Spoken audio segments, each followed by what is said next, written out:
हरे कृष्णा। प्रिय श्रोताओं, आप सभी का हमारे YouTube चैनल त्योहार गाइड पर स्वागत है। इस वीडियो में हम एक बहुत ही सुंदर और प्रेरक कहानी श्रवण करेंगे कि प्रभु को भोग लगाने का क्या फल मिलता है और क्या वास्तव में प्रभु भोग खाते भी हैं या नहीं खाते। चलिए आज की वीडियो आरंभ करते हैं। हमारे शास्त्रों में लिखा गया है कि घर में बनने वाले भोजन का सर्वप्रथम भगवान को भोग लगाना चाहिए और फिर स्वयं ग्रहण करना चाहिए। ऐसा क्यों करना चाहिए और इसी के महत्व को बताती हुई यह लघु कथा प्रभु भोग का फल है। एक सेठ जी बड़े कंजूस थे। एक दिन दुकान पर बेटे को बैठा दिया और बोले कि बिना पैसे लिए किसी को भी कुछ मत देना, मैं अभी आता हूँ। अचानक एक संत आए जो अलग अलग जगह से एक समय की भोजन सामग्री लेते थे। लड़के से कहा, बेटा जरा नमक दे दो। लड़के ने संत को डिब्बा खोलकर एक चम्मच नमक दिया। सेठ जी आए तो देखा कि एक डिब्बा खुला पड़ा था। सेठ जी ने कहा, क्या बेचा बेटा? बेटा बोला, एक संत जो तालाब के किनारे रहते हैं उनको एक चम्मच नमक दिया था।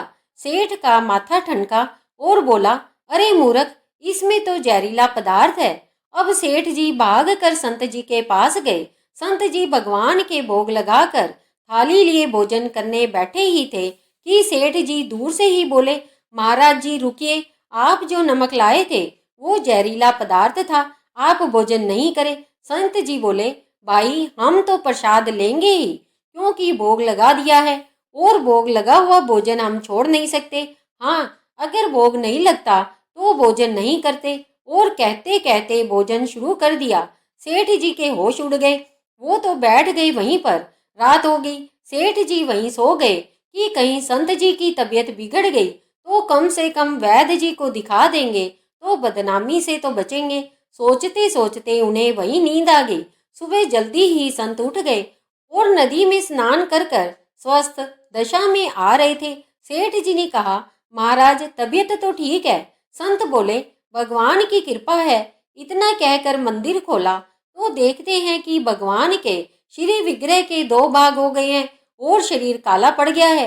अब तो सेठ जी सारा मामला समझ गए कि अटल विश्वास से भगवान ने भोजन का जहर भोग के रूप में स्वयं ने ग्रहण कर लिया और भक्त को प्रसाद का ग्रहण कराया। सेठ जी ने घर आकर बेटे को घर दुकान संभला दी और स्वयं भक्ति करने संत शरण में चले गए। इसीलिए रोज ही भगवान को निवेदन कर कर भोजन का भोग लगा कर ही भोजन करे। भोजन अमृत बन जाता है। अतः आज से ही यह नियम ले ले कि भोजन बिना भोग लगाए नहीं करेंगे। चलिए अब हम सभी जानते हैं कि भगवान चढ़ाया गया भोग कैसे खाते हैं। क्या भगवान हमारे द्वारा चढ़ाया गया भोग खाते हैं? यदि खाते हैं तो वह वस्तु समाप्त क्यों नहीं हो जाती, और यदि नहीं खाते हैं तो भोग लगाने का क्या लाभ है? तो चलिए ये सभी चीजें हम एक कहानी के द्वारा समझते हैं। तो चलिए कहानी आरंभ करते हैं। एक युवा शिष्य ने पाठ के बीच में अपने गुरु से यह प्रश्न किए। गुरु ने तत्काल कोई उत्तर नहीं दिया। वे पूर्ववत पाठ पढ़ाते रहे। उस दिन उन्होंने पाठ के अंत में एक श्लोक पढ़ाया, पूर्णमदः पूर्णमिदं पूर्णात् पूर्णमुदच्यते पूर्णस्य पूर्णमादाय पूर्णमेवावशिष्यते। पाठ पूरा होने के बाद गुरु ने शिष्यों से कहा कि वे पुस्तक देखकर श्लोक कंठस्थ कर ले। 1 घंटे बाद गुरु ने प्रश्न करने वाले शिष्य से पूछा कि उसे श्लोक कंठस्थ हुआ कि नहीं। उस शिष्य ने पूरा श्लोक शुद्ध शुद्ध गुरु को सुना दिया। फिर भी गुरु ने सिर नहीं में हिलाया। तो शिष्य ने कहा कि वे चाहे तो पुस्तक देख ले, श्लोक तो बिल्कुल शुद्ध है। गुरु ने पुस्तक देखते हुए कहा, श्लोक तो पुस्तक में ही है, तो तुम्हारे दिमाग में कैसे चला गया? शिष्य कुछ भी उत्तर नहीं दे पाया। तब गुरु ने कहा, पुस्तक में जो श्लोक है वह स्थूल रूप में है। तुमने जब श्लोक पढ़ा तो वह सूक्ष्म रूप में तुम्हारे दिमाग में प्रवेश कर गया। उसी सूक्ष्म रूप में वह तुम्हारे मस्तिष्क में रहता है और जब तुमने इसको पढ़कर याद कर लिया तब भी पुस्तक के स्थूल रूप के श्लोक में कोई कमी नहीं आई। इसी प्रकार पूरे विश्व में व्याप्त परमात्मा हमारे द्वारा चढ़ाए गए निवेदन को सूक्ष्म रूप में ग्रहण करते हैं और इससे स्थूल रूप के वस्तु में कोई कमी नहीं होती।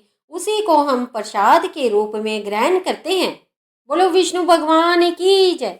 प्रिय श्रोताओं, आपको इस वीडियो से पता चल गया होगा कि प्रभु को भोग लगाने का क्या फल मिलता है और भगवान को चढ़ाया गया भोग क्या भगवान खाते हैं या नहीं खाते। तो आप सभी को यह वीडियो कैसी लगी? उम्मीद है कि आप सभी को यह वीडियो पसंद आई होगी। यदि आप सभी को यह वीडियो पसंद आई है तो इस वीडियो को लाइक करें और इसे अधिक से अधिक अपने दोस्तों एवं परिवारजनों को शेयर करें ताकि वे भी भोग के बारे में समस्त जानकारी प्राप्त कर सके। यदि आप हमारे चैनल पर नए हैं या अभी तक हमारे चैनल त्योहार गाइड से नहीं जुड़े हैं तो हमारे चैनल त्योहार गाइड को सब्सक्राइब करिए और बेल आइकन बटन को क्लिक करना ना भूलें ताकि कोई भी नई वीडियो अपलोड होते ही उसका नोटिफिकेशन सबसे पहले आप तक पहुंच सके। इस वीडियो को अंत तक देखने के लिए आप सभी का धन्यवाद। हरे कृष्णा हरे कृष्णा हरे कृष्णा।